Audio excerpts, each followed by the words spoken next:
في الفيديو اللي فات شفنا كيفاش بدا التاريخ الحزبي في بلادنا وشكون هما ابرز الاحزاب اللي ظهرت ما بعد الاستقلال. في هذا الفيديو غادي نتكلموا على باقي الاحزاب السياسيه وسياق ظهورها. باش نفهموا مزيان معنى التطور اللي شهدته الساحه السياسيه في المغرب غادي نتكلموا على كل عائله حزبيه او ايديولوجيه على حده، اي الحركه اليساريه والاتحاديه، احزاب الحركه الشعبيه، الحركه الاسلاميه والاحزاب المسماه بالاداريه. الحركه الاسلاميه وظهور حزب العداله والتنميه.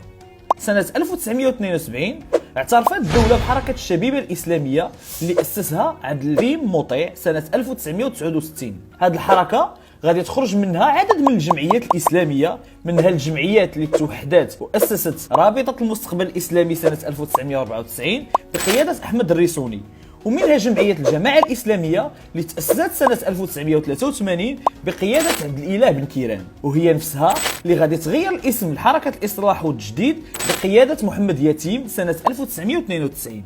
هاد الحركتين بجوج غادي يتوحدوا سنة 1996 وغيشكلوا حركة التوحيد والإصلاح بقيادة أحمد الريسوني. سنة 1998 غادي يظهر حزب العدالة والتنمية من بعد التقرب اللي عرفته حركة التوحيد والإصلاح وحزب الحركة الشعبية الدستورية الديمقراطية، اللي غادي يبدل الاسم ديالو لحزب العدالة والتنمية، واللي غادي ينجح باش يشكل فيما بعد أقوى حزب إسلامي في المغرب. هذا الفيديو بالإضافة للفيديو السابق هو بمثابة نبذة مختصرة لتاريخ الأحزاب السياسية في المغرب باش يفهم الشباب كيفاش تشكلات الساحة السياسية في بلادنا.